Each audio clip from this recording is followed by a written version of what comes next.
Joining me now is Iqbal Nasim, who is the Chief Executive of the National Zakat Foundation. This is the Muslim-led charity which has been working to support communities during the lockdown.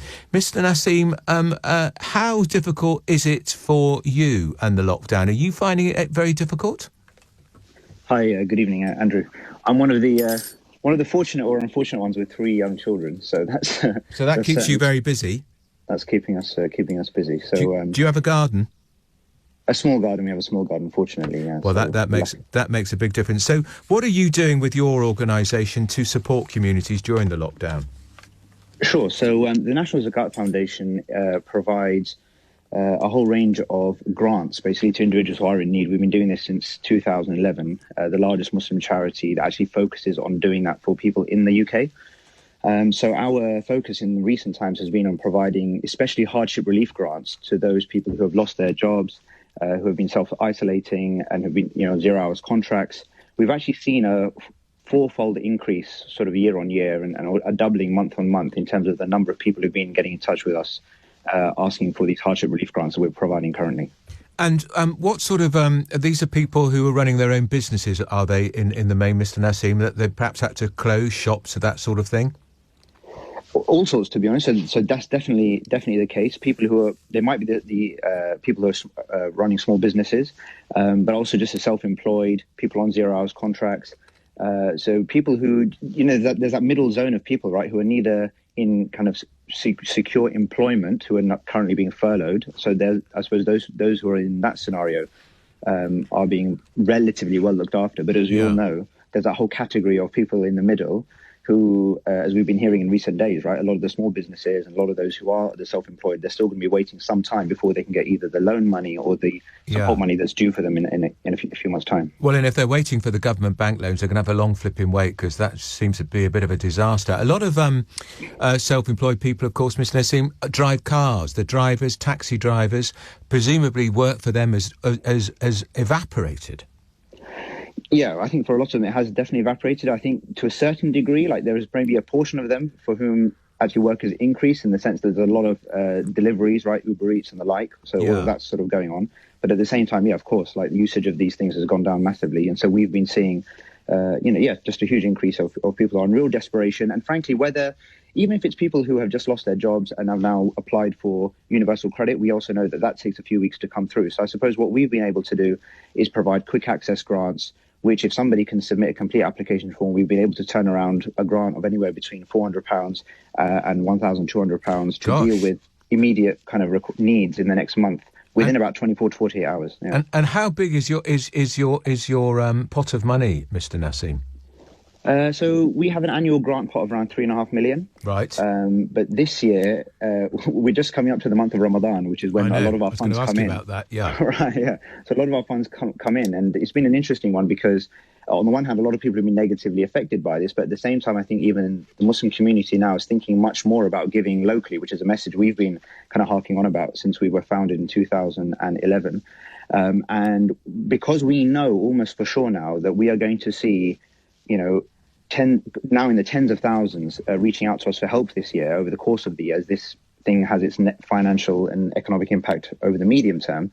We just hope that in Ramadan, which is when we get 75-80% of our annual income, so it's very, very concentrated. We just hope that, people will come forward and be as generous as they always have been typically, but we need that extra push to be able to meet the demand that we're almost inevitably going to see in coming months. And the holy month of Ramadan starts in a few days' time, I think. Is it the 20th? Literally this time next week. Yeah. This time next week. Yeah. I've read that some doctors are concerned that Ramadan, it's a very important time for family. Lots of families gather together. Is there a concern for you, Mr. Nasim, that in your community people may be tempted to break the social distancing rules during Ramadan? Yeah, no, I understand the concern. Look, I think, to my knowledge, the vast majority of mosques around the country have been, respecting the social distancing kind of rules. They've closed down. I mean, I know my local mosque was closed, and I can't go to a local mosque even if I wanted to, right, for congregational prayers. And I know a few were maybe slower at the beginning to maybe really kind of get on with that. I suppose in a way, sections of society at large, we're all taking time to adjust, right, to the situation. But I think right now, to my knowledge, there are no mosques that are even open holding the Friday congregational prayers. So even though it's going to be very difficult, because it is a time typically of us congregating either to open the fast, certainly break the fast, and like extra night prayers when mosques typically are very full, I think the community is, well set and mentally now preparing for the fact that this is going to be a remote Ramadan, let's say. I was going to say, do you think the use of video conferencing, Zoom, lots of people now talk about Zoom, Mr. Nasim, do you think there's going to be a lot of that during Ramadan?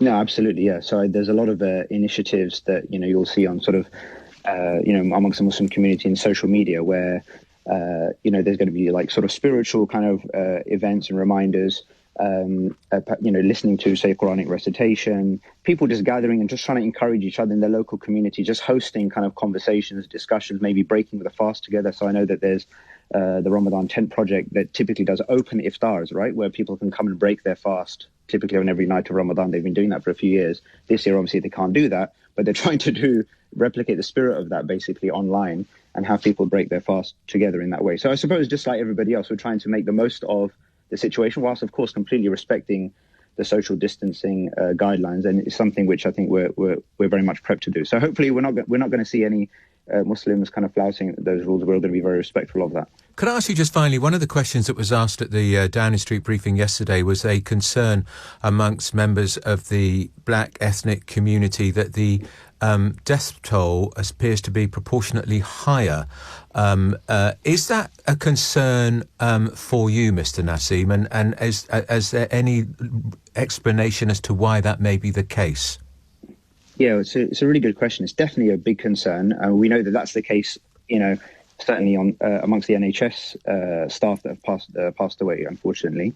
I think some 70% of those NHS doctors and nurses who have passed away have been from an ethnic minority background, many of them Muslims, of course. I think we know that the first doctors who passed away were Muslims. So it is a concern. I think the government announced also they're launching an inquiry into this. I don't want to prejudge the conclusions of that.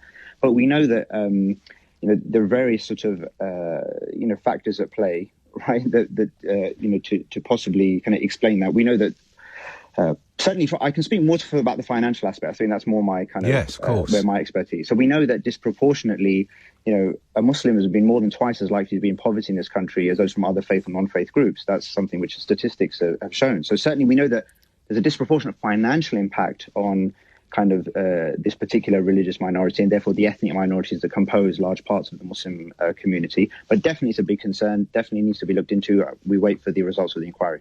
Okay, and just finally, people listening about the National Zakat Foundation who heard that you give grants between 400 to 1,200, you can turn it around in 24, 48 hours. How do they find you, Mr. Nasim? Have you got a website? I don't want to inundate you with thousands of applications for cash, but people might want to read more about you. Sure, it looks like that might happen. I heard you have a popular program. We certainly do. We do. Yeah. So National Zakat Foundation is nzf.org.uk. So that's where we are. nzf.org.uk. Well, that's great. Thank you so much for joining us. That's Iqbal Nasim, Chief Executive of the National Zakat Foundation, which is doing really important work. It's a Muslim-led charity supporting communities during the lockdown.